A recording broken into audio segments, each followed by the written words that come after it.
कुंती का एक नाम पृथा भी था।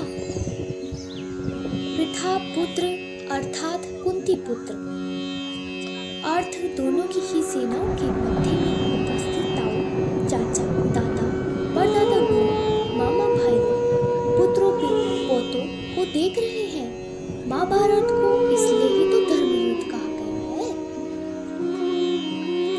ऐसा युद्ध जो धर्म के लिए किया गया था, और इस युद्ध का एक बड़ा परिवार दो हिस्सों में बंट गया था।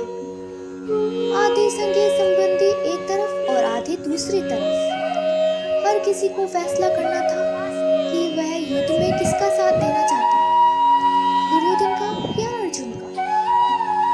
इन सब सगे संबंधियों का साथ साथ अर्जुन अपने मित्रों को, ससुरों को, दुर्योधनों को देख रहे हैं, विचार कर रहे हैं। पूरा जीवन पांडु पुत्रों और धृतराष्ट्र पुत्रों के साथ बिताया। सारे सगे, सारे संबंधी एक ही तो है।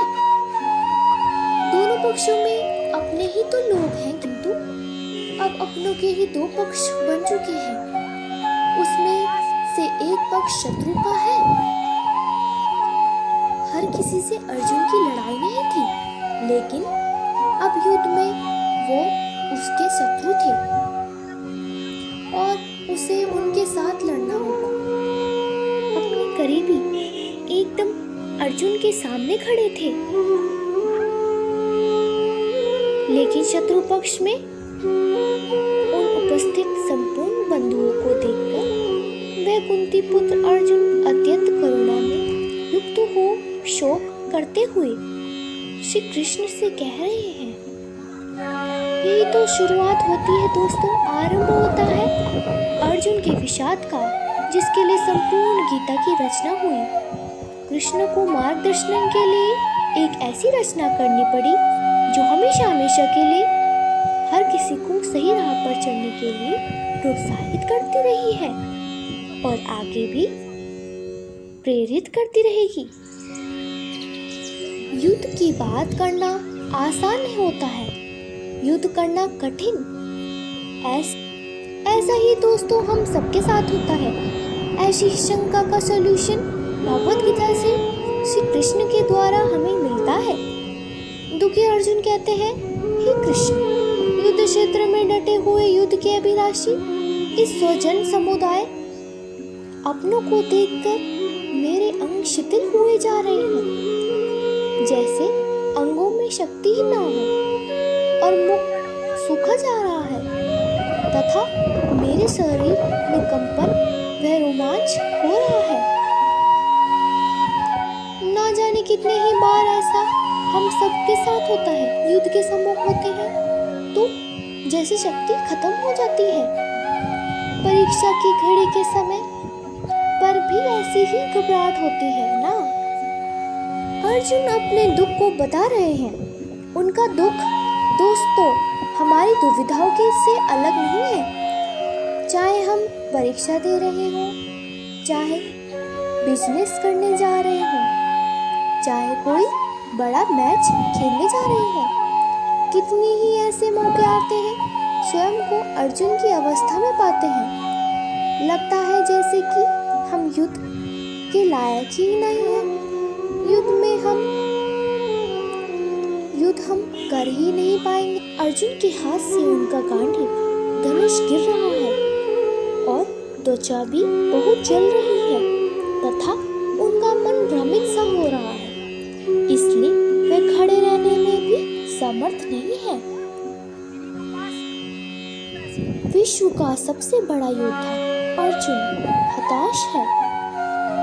युद्ध से पहले अगर आप खुद को कांपता हुआ पाते हैं, देखते हैं कि डर से आपका मुख सूख रहा है, तो आपको निश्चित ही लगता है कि आप हारने वाले हैं। दुनिया खत्म सी होती जा रही है। चारों तरफ अंधकार सा महसूस होता है। ऐसे ही समय में हमें एक मार्गदर्शक की आवश्यकता होती है। इसलिए अर्जुन कहते हैं, हे केशव, मैं लक्षणों को भी विपरीत ही देख रहा हूँ तथा युद्ध में स्वजन समुदाय को मारकर कल्याण भी नहीं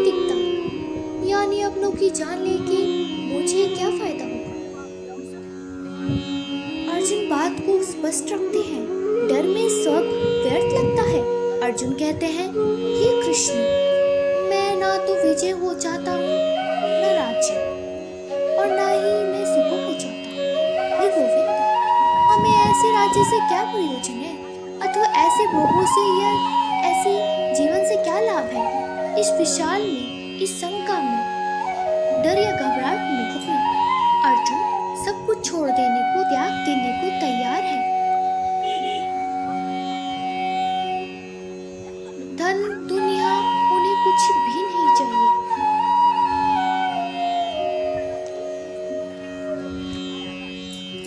वो ऐसे भयभीत और डर गए हैं कि दुनिया की हर खुशी को छोड़कर इस समय बस इस युद्ध से बचना चाहते हैं।